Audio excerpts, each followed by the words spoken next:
You're listening to Home Sweet Home with Russ McClellan and friends. And here's Russ. Welcome back to Home Sweet Home with Russ McClellan and amazing guests like this one right in front of me. Hello, Lois. Hello. Hey, you know what we're doing? We're talking about how to change your world. Bottom line, are we immortal? I don't think so. You know, immortality would be fun. Would give us a lot of time to be all kinds of things, from like your dad, professional football players, if we could manage to run faster and be stronger and jump higher. But not all of us can do that. Or to be an astronaut, maybe that'd be fun. Or maybe be whatever you want to be, right? If we were immortal, we could spend an eternity just being patient, being stuck. Wouldn't be a big deal. But the reality is we're not. We are human beings, and we have a lifespan. So let's call it 100 years. And that's really if you're pretty dang lucky. We have 100 years. Like Lois, I'm in my 50s, and here we sit, excited, enthusiastic, getting up every day, helping people achieve their dreams in real estate.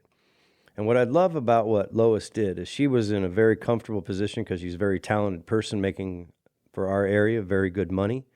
And when I started recruiting her, as she said in the last segment, it took 2 years, but I believe that's because we were also a startup, right? I mean, she was our radio executive helping us build this show and other ads that we did. And for me, as a person that also watches things and tries to learn from things around me, Lois, I think you did that. I think you watched and learned about Keller Williams through your role as our ad exec at the radio station, right?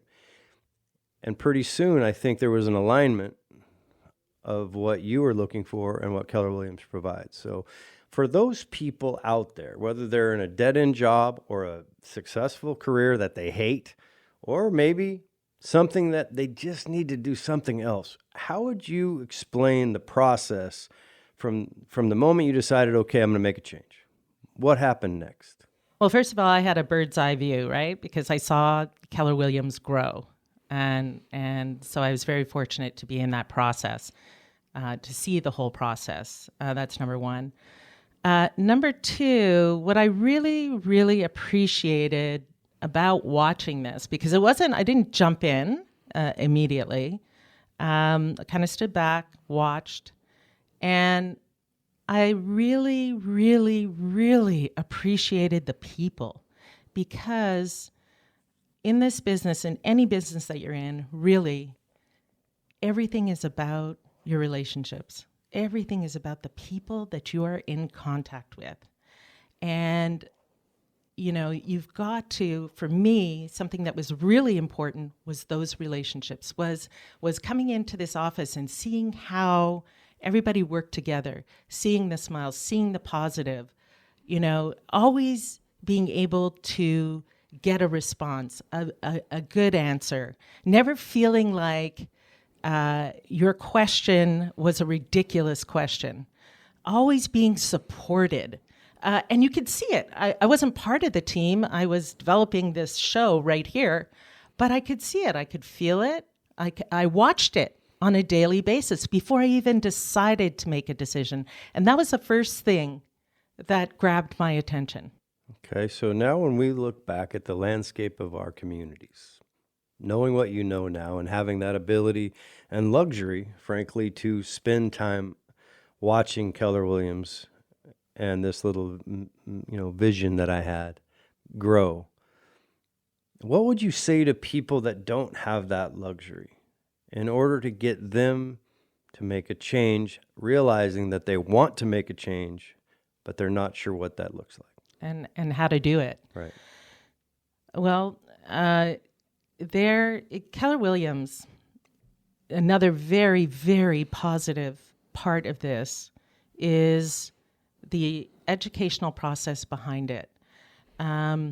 You are supported. If you're looking at trying to make a change, you're not sure how to get in, you just have a conversation. Give us a call, and we'll bring you through the process. We'll just have a conversation. You'll meet the people. And, as I said earlier, this is not a quick fix. This is a process, like anything in life. It's a process. So if you've got a full-time job or even a part-time job and you want to, you kind of want to put your toe in the water and get a little bit wet, this is an opportunity just to take a look, just to have a conversation. And maybe, and we have the people that will direct you and help you through the entire process. And it can be slow or it could be fast. It could be 3 months, it could be 6 months, it could be a year before you finish the process. But what I'm here to tell you is it doesn't matter. What matters is that you take the first step, and that's all that matters. And you have a support team behind you that will help you get there. Yeah, you have a luxury also of growing up in a household with a professional athlete who has a mindset like most professional athletes, I'm sure. I didn't have the luxury yet of knowing your father. But the people that are excelling at a high level typically understand that they need to move forward, they need to grow, they need to change. It's just something that is built into them, instinctual almost. That my dad used to say, it's hard to go forward when you're standing still. There's a lot of truth to that, right? And time has this way, I don't know about how you feel, but I feel the older I get, the faster time accelerates. It's like physics. I'm looking at more sand in the bottom of the hourglass than the top, and frankly, that scares the hell out of me. And I've always been one of those people that is a risk-taking machine. In fact, when I went broke in the recession, I found it to be an interesting experiment because I had a pretty good gig. Grew up in Leave It to Beaverland, and again, for those people who don't know what that is, look it up on YouTube. It's kind of like Mayberry. You can look that one up on YouTube also. But I grew up in Mayberry with great parents. And I was able to, as a small kid, play all sports, and ironically, football was my favorite one. And when I started at 118 pounds as a freshman, in a bigger school, I probably wouldn't have been out there. But I ended up getting a scholarship to play football at 150 pounds. So the reason I'm bringing this up is that you and me and a lot of people are driven like that, right? That's how we're wired. But that doesn't mean that you have to be wired like that. And I think to your point, with the systems and the education and training behind you, all you have to do, which is not trying to minimize this, but is ask the question, are you happy where you're at? And if the answer is yes, regardless of what it is, regardless of what it pays, regardless of what you do, if you are happy, then you have excelled in life. If you are not happy, or if you think there's something more, it does not hurt to have a conversation, right? Absolutely. And that's to your point. And I think so often this human need for certainty is very fundamental. It's in our DNA. And so that's why it's hard for people in a lot of cases to make that step into a different game. Because being uncomfortable, although it is the path to, in my opinion, happiness, getting comfortable, being uncomfortable. Yeah, and there's also another major factor as far as I'm concerned. It's your attitude. It is about whether you are, you wake up with a positive mindset or a negative mindset. And that determines everything. And I'm not going to get into it, but there is a physiological aspect to a positive attitude and a negative attitude. And different hormones and different things are released in your body that create different experiences. So, your mindset. Am I open? Am I positive about what is going to happen or what I want in my life? Yes. If you're not, then you're less likely to take a risk. And it is about taking risk. It is about, for everybody, risk is different. But taking that step and having a mindset that says, I can do this, or just being positive, seeing it in a different way, and a positive way makes all the difference in the world. Yeah, what I think is often the case is the difference that separates adventure from an ordeal is your attitude. That's the bottom line. And I'm trying to think as we're sitting here talking, because you're such a great example for so many people. that want to do something. They really do. They really deep down want to do something, but unfortunately they didn't grow up in a family like yours or mine.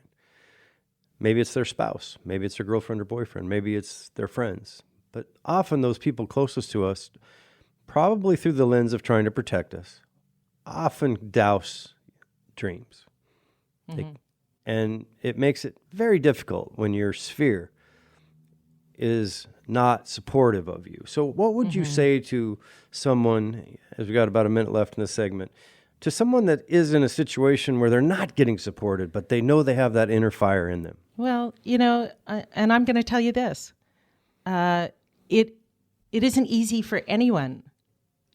Support is fantastic, but it's never easy. It wasn't easy for me to make that choice.